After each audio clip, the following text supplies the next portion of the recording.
Hello, everybody, and welcome to the final Hubble Hangout of 2014. My name is Tony Darnell. I work at the Space Telescope Science Institute, and as we do every week, we have another great hangout planned for you. We have people from the Intrepid Sea, Air, and Space Museum in New York to talk about their Hubble at 25 exhibit. And one of them, I don't know how this happened, but we're going to ask and find out. One of them happened to be an astronaut, so we're going to ask him a few astronaut questions, too, while he's here. But before I get to this, let me introduce my Hubble buds, my colleagues. Dr. Carol Christian, who does this with me every week. She's the Hubble Outreach Astronomer Extraordinaire. Welcome, Carol. It's good to see you. Hello. Good to see you got promoted. Yeah, yeah, we added extraordinaire to the title. Yeah. And Scott Lewis, our driver of the internet, who is now going to tell you how you can interact with us, and you better interact with us. We want your comments and questions. Don't make me climb into the internet and come get you. There's already a bunch going on. So first of all, we can use the Q&A app here, which is on YouTube and Google+. So if you have a question that you'd like to ask our panel, click on that, ask your question, and it also allows you guys to upvote different questions. So if there's something that's really popular, we can select that. It will timestamp it on YouTube for those that are watching this later. Also, we are on Twitter. So we are using the hashtag Hubble Hangout, and I'm also looking at the hashtag Hubble25 since this is a merging of the two for our 25th anniversary celebration. So we will be going back and forth. I'll be live tweeting from the Hubble Telescope account, so we look forward to those questions. Awesome. Thank you, Scott. And yes, I'll be reading the questions and comments mostly through the Q&A app and the comment tracker on the YouTube page, but Scott will also let us know about all those other things. So don't make me climb into the internet. I think I'm gaining too much weight for that these days. Yeah. So let's get to today's guests. The Hubble Space Telescope has been in orbit now for 25 years, and any of you who know anything about numbers knows that the number 25 is way, way better than the number 24. We have this tendency when even numbers rolled around to commemorate them, we celebrate them, and we want to, and we are no exception. And among the first people to celebrate the 25th year of the Hubble Space Telescope being in orbit. It was launched in April of 1990, and we're coming up quickly on that anniversary. The people at the Intrepid Sea, Air, and Space Museum have opened an exhibit called Hubble at 25, and they're here to tell us about what they've got going and a little bit about the museum itself. To talk about it, we have Eric Boehm. He's the curator of aviation there at the museum. I also have Jerry Bay Hall. She's the education manager there. She is dealing with the STEM. She has STEM projects and stuff she's going to tell us about, as well as astronaut Mike Massimino. You may know him as Astro Mike on Twitter. He's actually been to Hubble, touched it, done things to it, and then came back down again. And he's going to tell us about some of his experiences there as well. But let me go back. So Eric, let me start with you. Tell us a little bit. Give us a bird's eye view of what the exhibit is, as well as tell us a little bit about the Intrepid Museum itself. Oh, well, the Intrepid is just like the greatest place in the world to work. I mean, this is an aircraft carrier that served through World War II. The space race, we recovered Scott Carpenter's mission. We also recovered the first Gemini mission with Young and Grissom. So a lot of space history here already, and then we got Enterprise. So we were always looking for space things to do, and every summer we do a Space and Science Fest, and we bring the astronauts out here, as many as NASA will let us have. And I think it was having Mike here a couple of years ago, and he put a little bug in our ear about that even number, that 25 coming up for Hubble. So we really started thinking hard about that, and that just kind of kicked it off. So Scott's showing us a sort of an overview of what the exhibit looks like at the Intrepid. Mike, why don't you tell us a little bit about how did you get involved? What's your role here? Well, Tony, I've been really lucky to have gotten a chance to contribute to this. I am now. I left the astronaut program and NASA back in July, and I'm now teaching at Columbia. I'm a faculty member there, and I'm also an advisor here at the Intrepid Museum. So I'm in New York City, which gives me the opportunity to do a lot of cool things, including participate in this exhibit. So.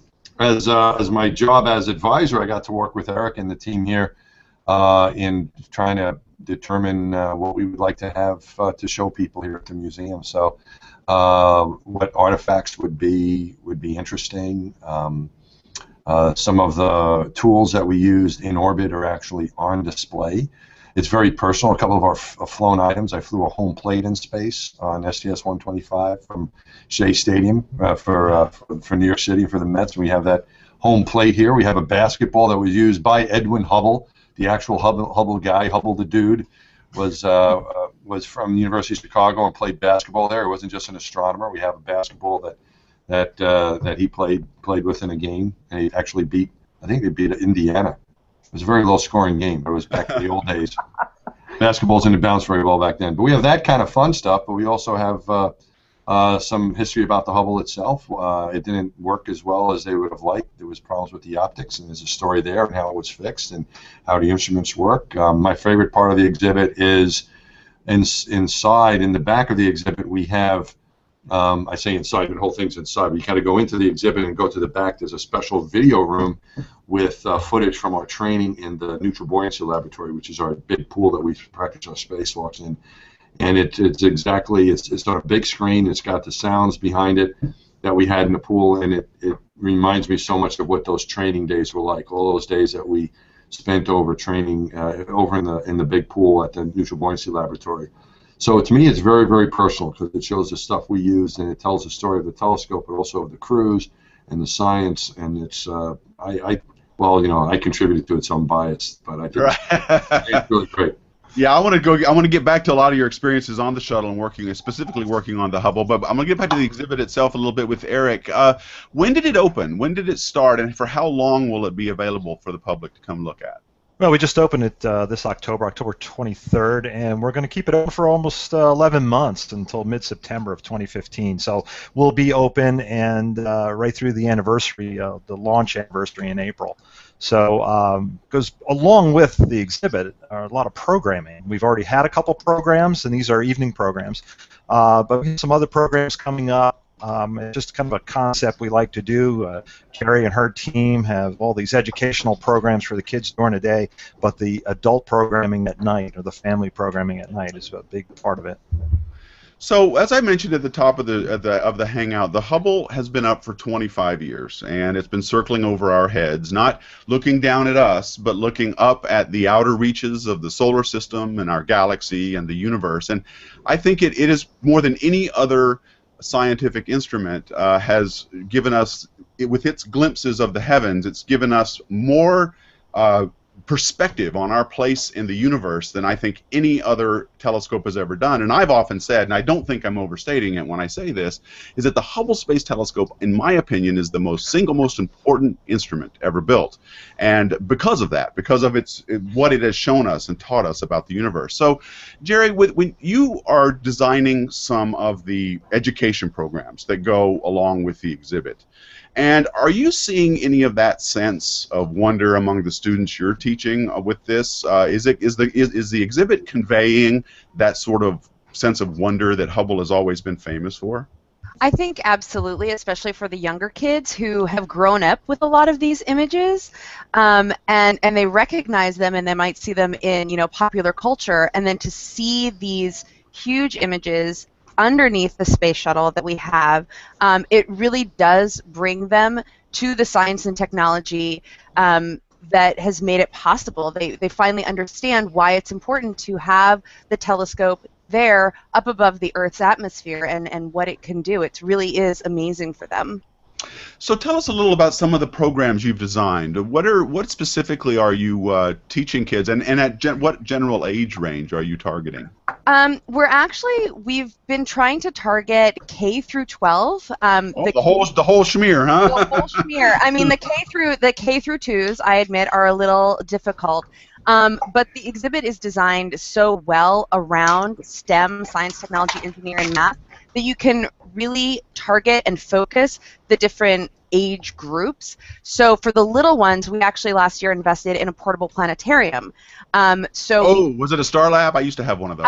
It is a Digitalis, I believe. Oh, okay. They've grown a lot. I love those things. those inflatable things you walk in, yes. right? Yeah. I love those. Cool. Yes. So, for K through 2 kids who've never been in one of those. We show them images that are taken with Hubble inside the planetarium, specifically and then we look at constellations and specifically stars in Orion and Ursa Major, and then we take them out of the planetarium and they get to create their own star story. So, you know, we bring it down to a level for the K through 2s that it's really accessible, and then we show them where those pictures came from. And for the upper grades, we talk about the spectrometers. We look at discrete gases through fractal lenses. It's actually really fun. And then we talk about galaxy shapes, the shapes of different galaxies, and we actually do an art project. So we bring together the science and then the art, because these really are beautiful photographs when you get right down to it. So it's been a lot of fun, and it certainly has been a way to get our education kind of creative juices flowing. It's been really wonderful. So do you have to, are all of your activities centered around things at the museum itself? Or let's say I'm a teacher, can I contact you and would you have some activities? Maybe I can't go to the museum, but maybe do you have some things maybe I could do in my classroom? Absolutely, yeah. I mean, we can design certain programs for teachers. We have the capabilities, obviously, to beam into classrooms for certain. And then there are a lot of other resources that we're happy to connect people with. So because it's underneath the Enterprise, and the Enterprise, for those who don't know, the Space Shuttle Enterprise, was not an actual fully working space station or space shuttle. It was one of those that they used to test fly to make sure they could land it. I remember, I believe was it John Young that flew it, Eric, that glided the Enterprise down in its first flight. Actually, Fred Hayes on the first. It was Fred Hayes. Sorry, thank you for correcting me. Right. Thank you. John Young was the first commander of the space shuttle, though. That's right. That's what he's thinking. So the first STS-1. STS-1. John Young was the commander. That's right, and Robert Crippen went with him. Correct. So okay, you're right. I got confused. So, but this didn't have rocket engines on it. It was just a sort of a proof of concept. Can we glide and land this thing? Right, Eric? It was, but it was built as a spaceship. Structurally, it was all there. There was a lot really? of Okay. Oh, of course, yeah. Could Even in the designation, OV-101, the 100 series was supposed to be the orbital vehicle. So it was built to be eventually converted into an orbital vehicle. I did not know that. NASA changed their mind a little later on because I think the structure was a little heavy. It was going to be expensive to take the faux tiles off and put real tiles on it, and the engines and all the other systems. And it was just, I think as they were moving forward, I think each vehicle was lighter in weight as they were building them too. So, and was really important for hauling payload up. Was that because materials just got better, or they got smarter at building space shuttles? You know, I've heard both things. I've talked to engineers, and I heard it's been materials and just structurally, it's heavy. When did you get it? Remind me when you got Enterprise. 2011. No, 12. 2012. Sorry, it wasn't supposed to be. Yeah, that's a question. We were awarded. Carol gets so mad when I do that to her. I put her on the spot. I know. I'm the I'm putting her on my list. We were awarded in like spring of 2011. Okay, fine. That's good enough. We were still flying real space shuttles, and I mean, Right. this was a real one too. But we were still flying the space shuttles in space in 2011. Right. So a year later, they went to the museums. Yeah, 2012. So Jerry, you give these students sort of a sense of just, you know, having the Enterprise there helps you give them a sense of just how big Hubble was, right? Yeah, it is. I mean, and right now it's such a fantastic connection to make, because I don't know if we've got the shot of the exhibit again. The exhibit is set up, like we said, right underneath the shuttle, so you can stand there with your group, look up at the payload area of the shuttle and say it was designed to fit in that payload, because we have a decent sized model of it right now, but for a lot of kids who don't understand scale and how large actually, you know, things are, to show them, yeah, it fit inside that payload. It's about the same size as a large school bus. It's really easy to make those real life connections, which is what we try to do with all our programming here on the ship. Yeah, everybody always says that the Hubble Space Telescope is the size of a school bus, and while you say that and you can imagine a school bus, when you really actually see it, right, it's pretty darn big. So Mike, you went up and you went up and actually touched this thing. How were you impressed by how large it was? What were some of your first thoughts for going up there? Yeah, working on the Hubble. So when you rendezvous, I never saw the telescope before it was launched. It was launched in 1990. I became an astronaut in '96 and started training for the flight more or less in 2000 to fly my first flight to fly in 2002. And so when you rendezvous with Hubble, it starts out in the day you wake up, more or less, on the third day, your third space flight day, flight day 3, is when we did our rendezvous. And so you see it on the horizon, kind of way, and I wouldn't say the horizon, but out there in space somewhere, as looks like a star that keeps getting brighter and brighter as you get close to it as hours go by. And then it starts to take the shape of a telescope as you get closer, and you do all these. Oops. Uh-oh. You got accidentally muted, Mike. Can you unmute yourself? Mike, we can't hear you. Okay. There we go.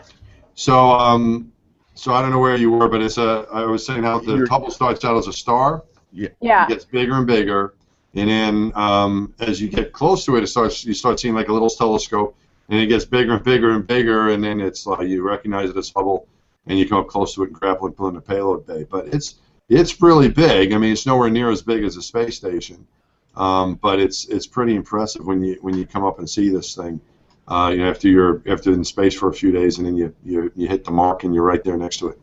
Well, so because of its size and the way you have to approach it with the space shuttle, is there any worry that if you're not getting it just some, I mean, I don't know exactly how you grab onto it, but was there any worry about, going at it too quickly or maybe spinning it by accident? Maybe is there any danger? Is it massive enough to sort of get the telescope and the space station in kind of a roll or some kind of the space shuttle? Space shuttle. Forgive me. Yeah, you could do all kinds of bad things to it. We're really concerned about hitting it. You're still going fast. You're going 17,500 miles an hour, and so is the telescope. So you're flying in formation at 17,500 miles an hour, which is really fast. And then the commander, we all work together, but it's primarily the commander and on my flight, Scott Altman, who flies the shuttle manually up to within a couple inches of the telescope. And the way we grabbed it is with the robot arm. There's 2 grapple fixtures on Hubble. The primary one is the one we've always used. And he gets it such that the target of that grapple fixture that we're going to grab with the robot arm is centered in the camera of the arm, of the manipulator arm. So that the robot operator, the arm operator, just has to kind of push in and go get the telescope. But it's orbital mechanics and rates going on. So if you wait long enough, with more than just a few seconds, really, you'll start seeing a mismatch. He's trying to match perfectly the attitude of the grapple fixture with the position of the robot arm, and then turn it over to the arm operator to go in and grapple the telescope. But you've got to act pretty quickly. You also don't want to bang it. If you knock it, it's a free flyer. That's bad. You could send it off spinning. Yeah, I mean, all kinds of bad things can happen. So no pressure. It's a lot of pressure. And then you practice a lot in order to do that. Right. And it's a team effort.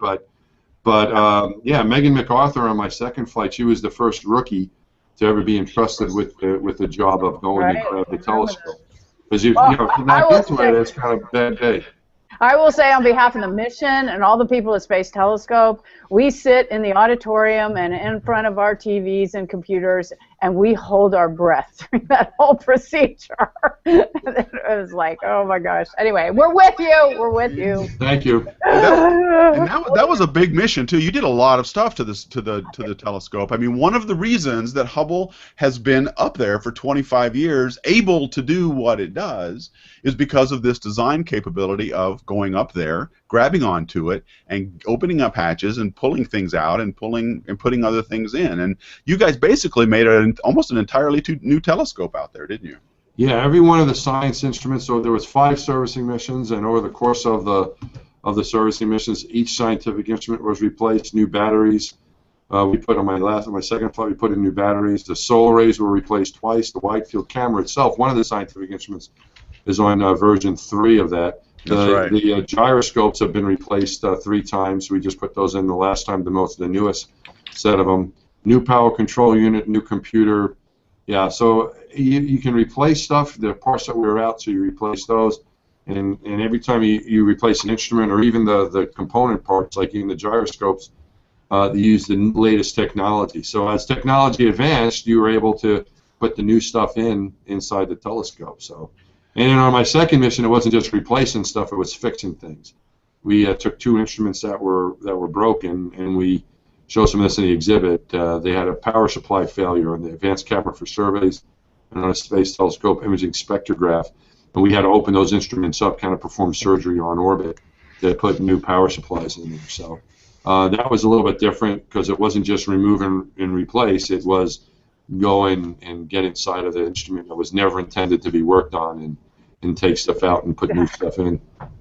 So, but the telescope did not leave unscathed, did it, Mike? I hear you kind of broke it.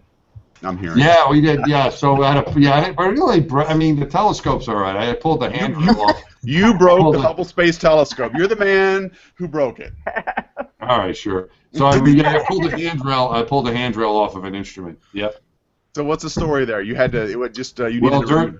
During one of the repairs for the Space Telescope imaging spectrograph, we had to remove a handrail in order to get to the access panel to remove that. Now that panel had that panel itself had 113 screws. There were 4 screws on the handrail.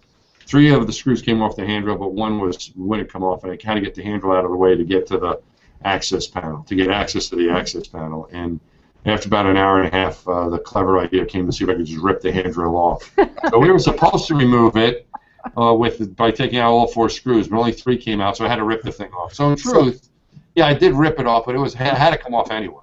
Okay, so there's actually, Elena, if you can make that thumbnail big, there's the actual handle that at the exhibit. Yeah, the exhibit has the handrail, so it's one of my favorite pieces. That's right. I'm glad it's in the exhibit and not still on the telescope. and the great thing was that after that, the project actually published the shuttle gyros when Mike did that, and it shows the gyros going like this, the trace of it. Wow. Wham!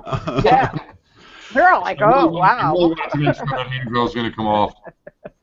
So this is one of the things you can see at the exhibit if you guys go to the exhibit itself. Eric, maybe you could describe a little bit of some of the things, and if Kimberly, you can pan around a little bit, maybe you could just kind of just show us a little bit of overview of what's going on there. What are we looking at? Slowly, Kimberly, don't make us sick. Slowly.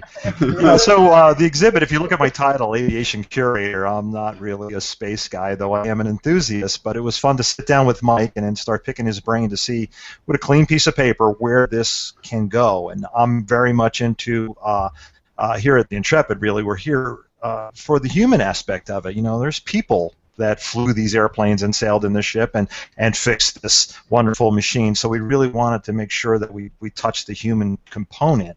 So, and Mike completely understood that. He was like, well, we use these tools, and here are the people that helped us design these tools. And so he put me in contact with great people like Jill McGuire, Justin Cassidy, and Seppi down there at Goddard.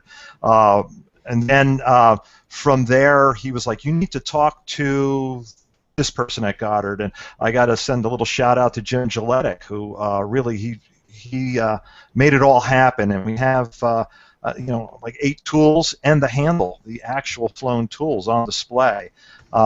Mike also suggested a few people at the Space Telescope Science Institute. So shout outs to Bonnie and Frank and Zolt out there for all their help with this exhibit. Oh, yeah, those guys. Yeah. These are all my new friends, and yeah, exactly. Wonderful people, and this was a joy. This exhibit was a joy to put together. There's Kimberly showing some of the tools, and if you look at the way we put them in cases, they're in secure acrylic cases. You can see them from all sides. Yeah, they're beautiful. Those are beautiful cases. Right, and another shout out here to our exhibit designer in-house here, Chris Melanson, for designing this wonderful exhibit that's like, it's underneath the shuttle. When you're in the exhibit and you look up, you're going to see the belly of Enterprise. So, and then there's all the images. And so Kimberly's given us a nice little walk around here. Just over there to the right is Mission Control. We were trying to think of artistic ways to show a lot of content. We find that a lot of visitors don't have time to read. Big text panels kind of scare them away. Desire, yeah. Sorry, some of us just have ADD. I'm one of those people. I never read the panel. So, as Jerry mentioned, the exhibit is it's wrapped around STEM. It's kind of a no-brainer when you're dealing with an instrument like the Hubble. The science, technology, engineering, and math, it's all there, but also the artistic elements. And Kimberly's going perfectly into our NBL lab. So this is what we call an immersive experience. You'll get inside and see the water effects. And this was a whole lot of fun, getting some film clips from Johnson. And the folks at Johnson were very helpful, and there's some people, hopefully, they just finished, some people who have not signed disclaimers. There is a very large curved screen in this room, and the water effects. We're trying to make people feel like they're in water. I actually had a woman tell me she was getting a little seasick under there. But this is the STS-125 in training, and it was great to bring Mike in there the first time, and he sat on the floor. We had a conference call with a news outlet. It was going to be an interview over the phone. We had to get going, and he sat on the floor like a little kid, and he's like, "Oh, this is that," and this, and he just. It's a loop thing. It runs for several minutes, but he really enjoyed it. It brought him back home to his training, and so it was really good to see that. And I go in there and I watch the visitors, and the visitors are just enthralled, and they have this really great little. It's my new happy place. It's my new happy place. I can't find Mike. He's up there eating a cookie. Yeah. So fantastic. So, Mike, let me ask you about the real tank. Is the real tank a good substitute? Is it anything at all like being in space? I mean, is it a good substitute, or is it really not that the same? How good does it prepare you working in that? It is the best place to train to do a spacewalk. It is great. It prepares you very well to get ready to do your job. The mock-up, the working with the suit, the teamwork part of it, you practice there, and there's other places we practice as well. There's other parts of the training. It's not just the pool, but the pool is by far the most beneficial place to practice your spacewalks.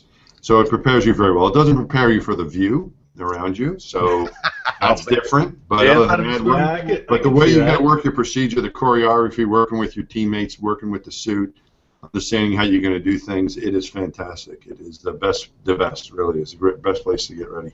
We had several hours of this film, and we had to boil it down to several minutes, so it was kind of fun to watch, but I did make sure that the little clip of Mike with the handle comes up in there. Yeah, so easily. So Jerry, do you have a lot of do you get a lot of school groups coming through here? Yeah. Would you give us an estimate? How many do they come through the school day, or how do they? Yep. Yeah, they come through the school day. Just to give you an idea, over the year, we see about 800 discrete classes in gallery programs and workshops. So either they come for 60 minutes or 90 minutes. So that's over the school year. We see 800. And we've noticed that since we, have the Enterprise here now and we have the exhibit, we've really been pushing these programs because people don't often know that we have this great thing on the back of our aircraft carrier. That's not what they immediately think of when they think of the Intrepid. But we actually have been getting quite a few bookings for the space programs, as we call it. And it's a really great way to tie in our Intrepid history with the space race to, real life science that's going on today. It just makes it so much more enriching for the kids who come here. And one of the things we focus on particularly is problem solving, and this is a great way to show all the different ways that you have to solve problems with things that go up in space and stay there for long periods of time.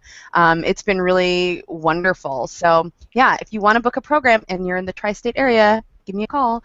Well, you did it. You got your plug. So what do they call? Where do you give it? Is there a specific number? Is it on the web page? Yep, it's on our web page. So you can just look under education, and there's a number of different ways that you can book different programs. But specifically, if you want to come for a Hubble program, you would be calling my office here in the education department. I manage the school and teacher programs team, and so we are really working with teachers to design very specific programs that work work with the Hubble exhibit because it is a temporary exhibition. It's not something that we're going to sadly be offering after next year. So we really want to get people in here to see it as much as possible. Yeah, so book your classes now. That's at intrepidmuseum.org, and you can get a hold of them there. Got a couple questions on the Q&A app. I got one for you. I think this is probably for Mike. Patrick Calhoun is asking, what did your boss say about you ripping the handle off? Did he fly off the handle? Did he? I had to. Anybody else? Any other wise cracks? There you go. That's what I'm here for. It's interesting you say what did my boss say, because our boss was pretty happy. The chief astronaut was they were just happy that we number one, you get back alive and the mission was accomplished. So I think it was I think everyone was pretty happy that we came up with a solution that worked. So they didn't care at all that I ripped the thing off. In fact, that is it was actually showed how you can use some kind of primitive methods to do something really advanced in space. It was very clever. It was, I think I'd still be thinking about how to solve that problem to this day, 5 years later. So, they were okay. They didn't charge me for the handrail or anything. They let me go. They said it's on the house. No problem. It has the virtue of being a simple solution also. That's right. Okay, Cecil Morgan is asking, and I think I'll give this one to you, Eric. Or if it's better for Jerry, you let me know. Will the museum have an online version of the HST exhibit? That is going to be for Eric, because he's in the exhibits department. At the moment, we don't have that capability, but it is definitely on our radar and something we want to do in the future. But so what would that be? Some kind of virtual sort of walkthrough thing? Is that what he would have in mind, or some kind of map out of the whole thing? The goal would have the high points and interactive points that people can actually play with. So that would be the goal in the future. Yes. I can't wait. We're looking forward to it. That would be nice. Okay, Nathaniel, this is also for Mike. Nathaniel Sanchez, Mike! Exclamation mark. Nathaniel! Exclamation mark. Any plans to return to Star Talk? I don't know. They haven't asked me lately, so I'd be happy to go. So I guess the answer to that is that NDT? No, show? But sure, I'll go back. Yeah, that's NDT. I'll ask them for you. I'm friends with them, so we'll see if we can get you back. No, do me a favor. Don't mention anything. I'll hook. No, that's like no. Please don't. Please don't say anything. I'll email them too. No, it's okay. Don't frighten. It's okay. I got it. Hook. Don't worry about it. I got you. No, please don't say anything to my friend Neil. It's okay. Please. Who asked that question? Nathaniel. Nathaniel did. Don't ask me questions. No. Yeah, no, I'm okay, Scott. You don't have to do a thing. No, so I haven't been on the show for a little bit, but it's fun going out. I've done some of the live shows with Neil and been on there a couple times. I don't know if he's still doing the show. Is he still doing the show? Ask Nathaniel. I don't know what the latest is. They're doing live shows. They're going to be out here in LA in January. So I'm going to be out there with them. All right, cool. Yeah, no, I haven't been on it for a little while, but maybe I'll get back there again. It's always fun seeing Neil. Yeah. So Scott Chapman, and Carol, I'll include you in this if you feel like answering it. It's would there be any advantage to putting a telescope on the moon's surface versus in Earth orbit? That's sort of a general question, not necessarily related to Hubble. So we have Hubble in orbit. Are there any advantages to putting one on the moon, say the dark side? Okay. Number one, it's not dark. Dark side, really? Are you a Jedi? It's the side that is yes, right. It is the side that doesn't face the Earth. Sometimes it's dark, sometimes it's light, and that is one of the considerations. Yeah. Okay. That's one of the considerations is that there are extreme temperature changes. Number two, if you put it back there, then you need something in orbit around the moon to transfer the data. Or you got to send people down there to get the data, which is kind of a throwback. We have talked within our community about a radio telescope, but again, because the structure might be more tolerant of changes in temperature, if you put something optical in there, even Hubble has a breathing mode, because when it goes around the Earth and it goes in and out of that thermal environment, the telescope breathes. So a radio telescope might be less sensitive to that because you wouldn't really see those perturbations. But again, you have the problem with, building it back there, what kind of facility you're going to have. It'd be great. I mean, it'd be wonderful astronomy, but logistically, it might not be the smartest thing to do. But we always chat about it in the astronomical community. Okay, so that's a good question. Thank you, Scott. So the Woot Vanderheid is commenting that he's tweeting Neil now. So I think no! Yeah, so Leave poor Neil alone. Yeah, leave poor Neil alone. Yeah, poor Neil, I'm sure. Okay, so Eric, I just got to ask, and I don't know if you do that. If I worked there at the Intrepid Museum and I had an aircraft carrier, do you guys ever go up on the deck and sing, "I'm on a boat"? I tell you, I come to work early every morning, and I go up on the deck, and I do sing because this is just a remarkable place. Do you wear your I don't sing that song, but I definitely sing. I've been here almost 10 years now, and this is it's an incredible place. It's amazing. Well, you gotta listen to the song. Just do a Google, and "I'm on a boat." I think it's T-Pain or somebody. I'm afraid that's not safe for work, so we're not going to mention that on air. Yeah, that's not safe for work. So I just wondered if you did that. Okay, so in addition to the Enterprise, what other things? And since you're the creator of aviation, there's a lot of other interesting things at the museum as well, right, Eric? Oh boy, we got some cool stuff here. So our collection of aircraft range from a World War II torpedo bomber to an A-12 Project Oxcart. Some people call it the Blackbird, the relative of the SR-71, and we even have a British Airways Concorde here. So there's 27 airplanes in total. We also have a submarine here, a guided missile submarine that has it's a Cold War era submarine with a Regulus missile on it.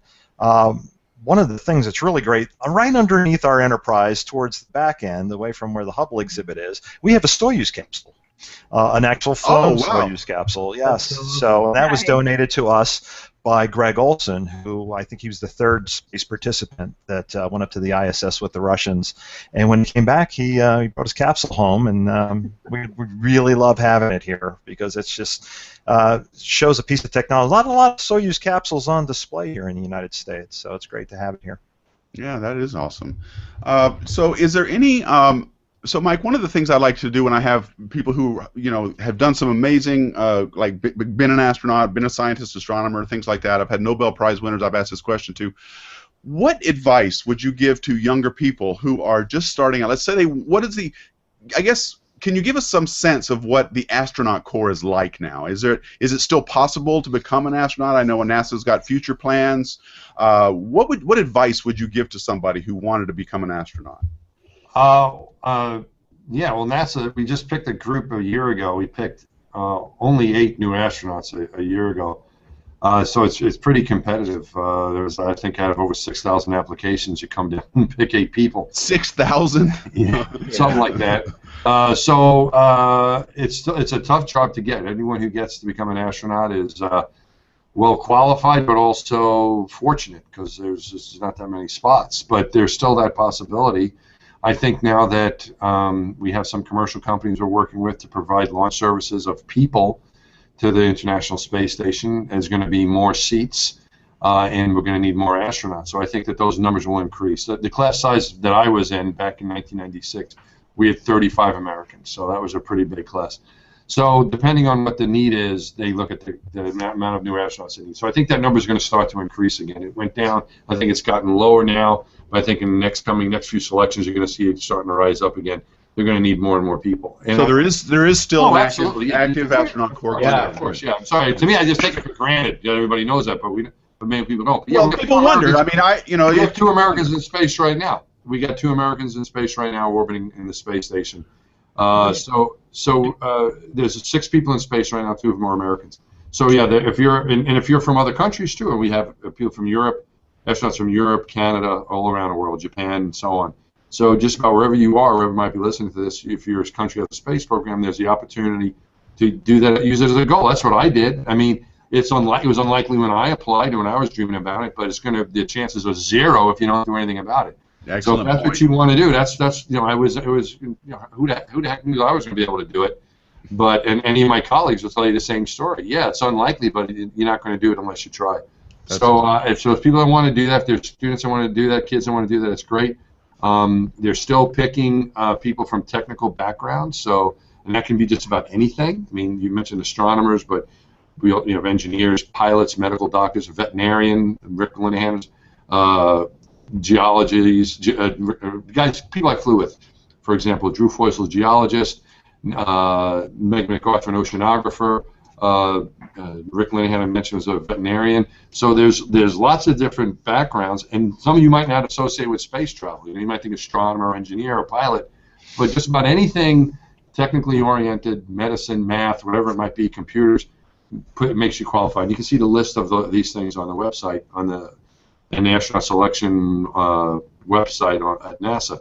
So if you want to do it, yeah, I mean, yeah, it's unlikely maybe, but heck, it happened to me. And if that's what your dream is, you got to try. Exactly. And I think the opportunity is always going to be there for a long time. I think what's very exciting too is there may be other opportunities with commercial companies, as companies like SpaceX and Virgin Galactic and these other companies that are putting people into space. I think there's going to be not only NASA government astronauts like I was, but I think there'll also be astronauts working for these other companies. So I think there's lots of opportunities coming up for young people who are interested in flying into space. And if you have that dream, you should do it. You should try. Do what you love, but keep an eye on what your goal is. And it could be whatever you want. I mean, any technical field is a qualifying field. So pick the field that you like. If you couldn't be an astronaut, what would you want to do? That's what you should do, and then apply to be an astronaut at the same time. Well, it sounds to me like there would be kind of an inherent bias, though, towards some engineering fields. If you might be more likely to, if they'd be the more spots open for an engineer type than say maybe a science type, or is that just not true? Well, I mean, that might be true, but guess what? If you look at the number of applications, yeah, there's probably more. It's you know what? I wouldn't consider it. You do what you love, because if they're going to pick someone from the life sciences area, or it's going to be a smaller pool, because maybe there's less. But there's lots of engineers, right? So that's a huge group. I reviewed applications for different selections that we've had at NASA for astronaut selection, and the biggest group is always the engineers. That doesn't mean you have the greatest chance, because if they're going to pick 5 from that group, and there's more, so I don't think you can play numbers like that. I think that's not a good way to look at it. You should never pick your career based on what you think is going to give you a chance to be an astronaut. Do not do that. That is a stupid thing to do. Don't pick your career because I'm going to do this because I'm going to become an astronaut. Pick your career of what you want to do and apply to be an astronaut with that career.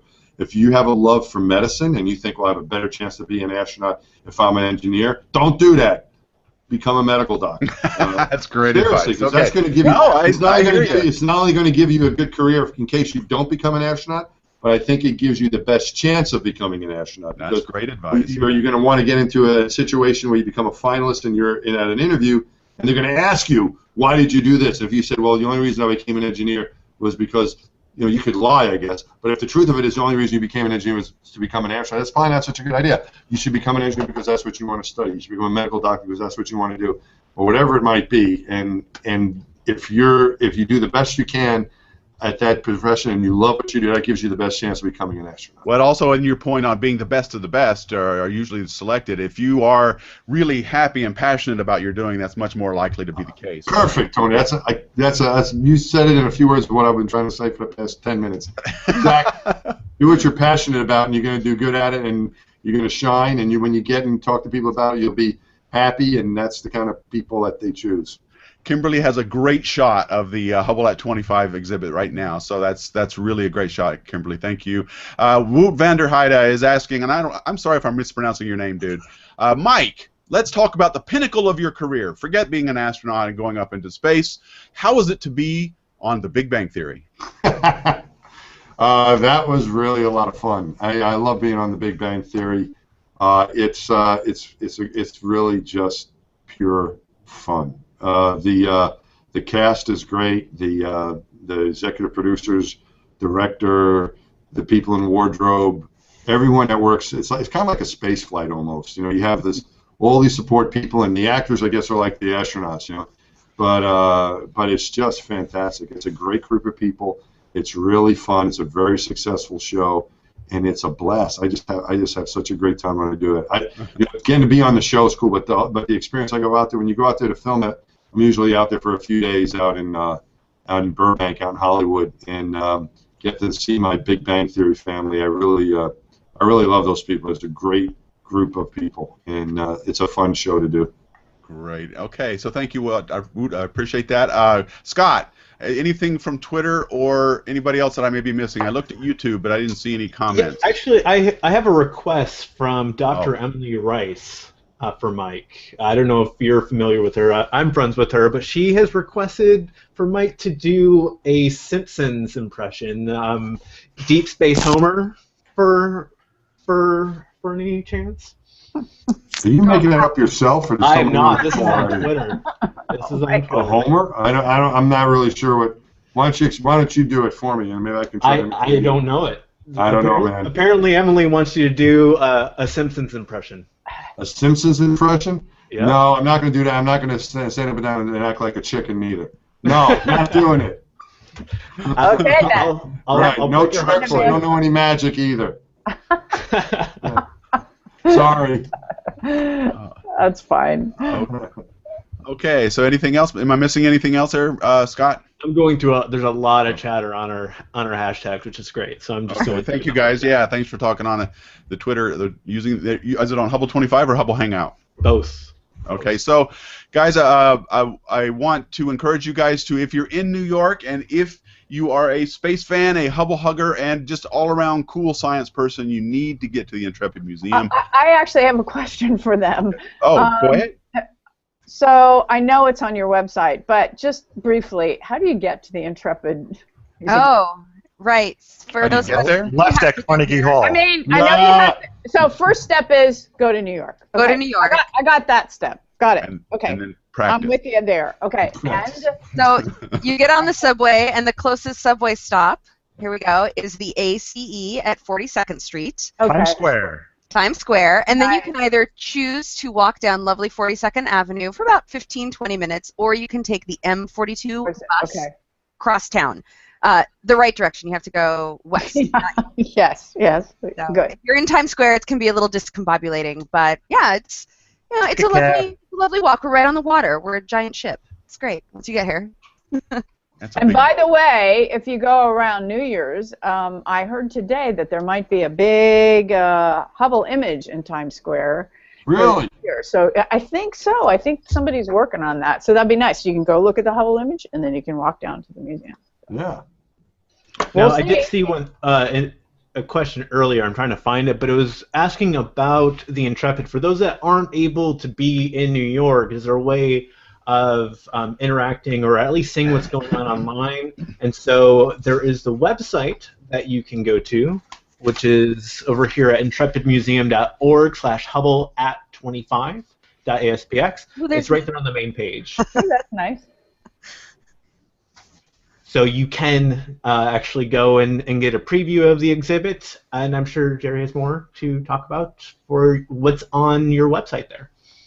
Oh, on our education site, it just lists all of our different programs. But we have up on our website, just in general, what you want to see. We've got past exhibits. We've got anything that's upcoming. We have, if you go to plan your visit, you can see all the upcoming. Oh, there's our astronomy night, which are fabulous, by the way. We sometimes use our pop-up planetarium, and you can go do stargazing up on the flight deck. My department and public programs put those together in concert. It's really wonderful. So if you just go to events on Plan Your Visit somewhere along there, you can kind of see what we've got going on. And if you poke around a little bit more on the website, there's a lot of videos that have been done by our tour guides, that have been done by our educators, that have been done by our curators. So if you just kind of want to get a general overview of what's here at the museum, that's a really great way to kind of orient yourself. So yes, this is over at intrepidmuseum.org, where we'll be able to get all this information. I'm just happy you can see stars in New York City. That's amazing. Sometimes. Both of them. Sometimes. Yeah, both of them. So that's great info. Thanks, guys. And so yes, and the exhibit is running for how long, Eric? Until September of 2015. Wow. All right. Nice. So you've got some time, but if you're out there, you definitely want to stop by. Before you go see any Broadway plays. Definitely check this out. because it'll be worth your time. So I want to thank you guys, Eric, Jerry, and Mike. Thank you all for showing up. I appreciate it. This has been a lot of fun. That is it, folks, for this year. We are done with Hubble Hangouts, but we will be coming back with a bang, literally, in the beginning of January, where Carol and I will be at the American Astronomical Society in Seattle meeting, and we will be broadcasting Hubble Hangouts every single day. Every day. Yes. So for those of you who know anything about, if you've ever followed me on Space Fan News, remember it started way back in the day when I wanted to report on AAS stuff, and now I get to go and do it there. So every day we'll be doing something. So look for us there, and we will be coming back with a bang. That's on January 5th, I believe, right, Carol? We'll be starting Monday, January 5th, and we'll be going to the 6th, 7th, 8th, and maybe 9th. I'm not sure. So to the 8th. If you want to find out about these things, and if you have not subscribed to our YouTube channel, then you are so missing out, and you're just not being very cool. Hubble Site channel on YouTube. Be cool and subscribe. That's right, because it's all about us. It is about so cool. We are just also, you can follow at Intrepid Museum to follow their stuff going on Twitter. Also at Hubble Telescope, follow us there. You will find about all of the Hubble Hangouts and the Hubble 25th anniversary events coming up, of which there are a plethora of them. Wow. And so, yeah, I had to work. The big words, Tony. I know, more than 2 syllables, and I'm like, I think you're done, Tony. Yeah. Okay. Mike, it was See you next great. year, folks. Everybody, this is Thank wonderful. you, everybody. That That was was fun. great. Thanks for all the interaction. I want to thank everybody from the Intrepid Museum. Thank you all for coming. Yep. That's it for this year. Thank you for watching, and as always, keep looking up. Looking up. Yeah. Nice. It was used by Edwin Hubble, the actual Hubble guy. Hubble the dude was from the University of Chicago and played basketball there. He wasn't just an astronomer. We have a basketball that he played with in a game, and he actually beat Indiana. It was a very low-scoring game, but it was back in the old days. Basketballs didn't bounce very well back then. But we have that kind of fun stuff, but we also have some history about the Hubble itself. It didn't work as well as they would have liked. There was problems with the optics, and there's a story there and how it was fixed and how the instruments work. My favorite part of the exhibit is inside, in the back of the exhibit, we have, I say inside, but the whole thing's inside. We kind of go into the exhibit and go to the back. There's a special video room with footage from our training in the neutral buoyancy laboratory, which is our big pool that we practice our spacewalks in. And it's on a big screen. It's got the sounds behind it that we had in the pool, and it reminds me so much of what those training days were like. All those days that we spent over training over in the big pool at the neutral buoyancy laboratory. So to me, it's very, very personal because it shows the stuff we used, and it tells the story of the telescope, but also of the crews and the science. And it's I contributed to it, so I'm biased, but I think it's really great. Yeah, I want to get back to a lot of your experiences on the shuttle and specifically working on the Hubble, but I'm going to get back to the exhibit itself a little bit with Eric. When did it open? When did it start? And for how long will it be available for the public to come look at? Well, we just opened it this October 23rd, and we're going to keep it open for almost 11 months until mid-September of 2015. So we'll be open and right through the anniversary, the launch anniversary in April. So questions and comments, mostly through the Q&A app and the comment tracker on the YouTube page, but Scott will also let us know about all those other things. So don't make me climb into the internet. I think I'm gaining too much weight for that these days. Yeah. So let's get to today's guests.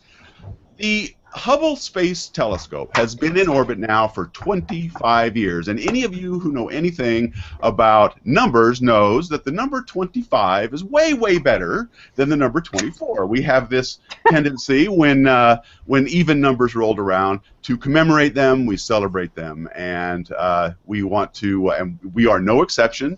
And among the first people to celebrate the 25th year of the Hubble Space Telescope being in orbit. It was launched in April of 1990, and we're coming up quickly on that anniversary. The people at the Intrepid Sea, Air, and Space Museum have opened an exhibit called Hubble at 25, and they're here to tell us about what they've got going and a little bit about the museum itself. To talk about it, we have Eric Boehm. He's the curator of aviation there at the at the museum. I also have Jerry Bay Hall. She's the education manager there. She is dealing with the STEM. She has STEM projects and stuff she's going to tell us about, as well as astronaut Mike Massimino. You may know him as Astro Mike on Twitter. He's actually been to Hubble, touched it, done things to it, and then came back down again. And he's going to tell us about some of his experiences there as well. But let me go back. So Eric, let me start with you. Tell us a little bit. Give us a bird's eye view of what the exhibit is, as well as tell us a little bit about the Intrepid Museum itself. Oh, well, the Intrepid is just like the greatest place in the world to work.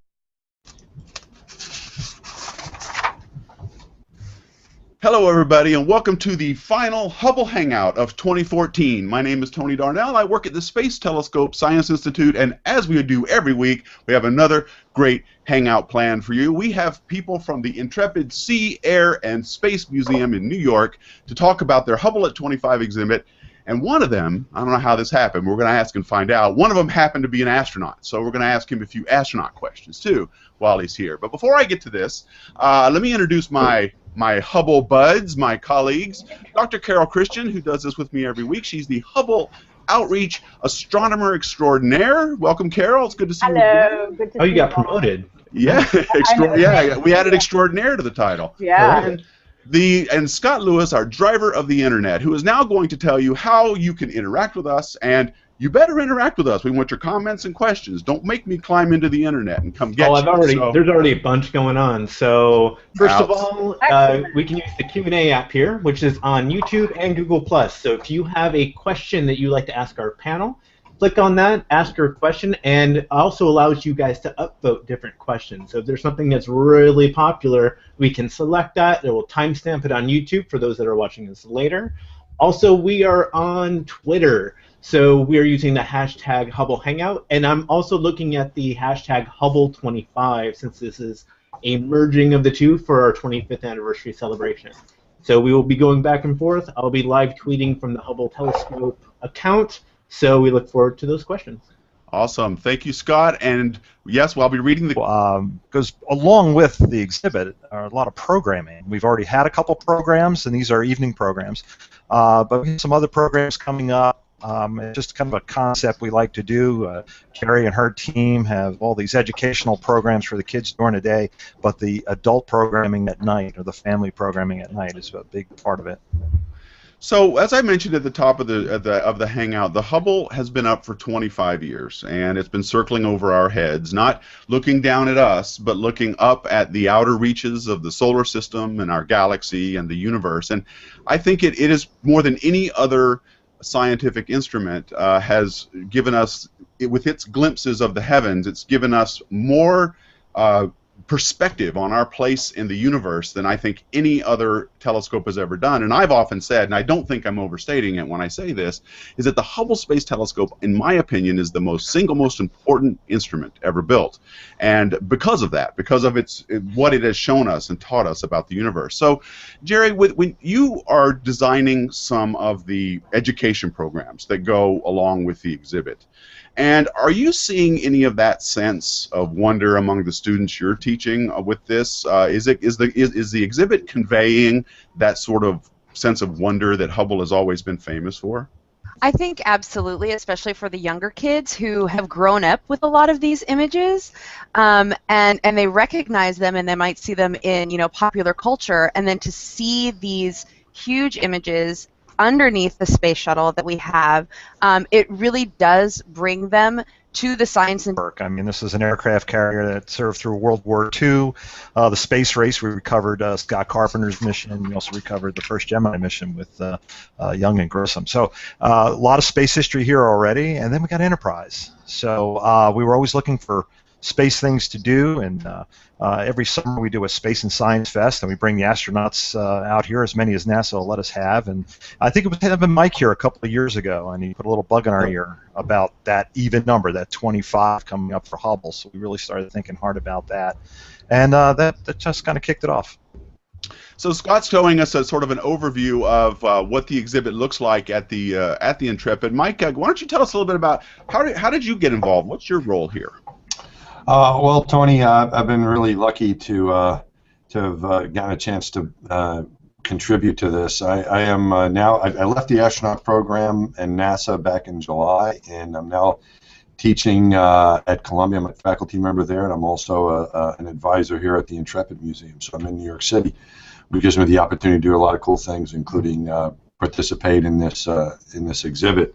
So as my job as advisor, I got to work with Eric and the team here in trying to determine what we would like to have to show people here at the museum. So what artifacts would be interesting. Some of the tools that we used in orbit are actually on display. It's very personal. A couple of our flown items. I flew a home plate in space on STS-125 from Shea Stadium for New York City for the Mets. We have that home plate here. We have a basketball that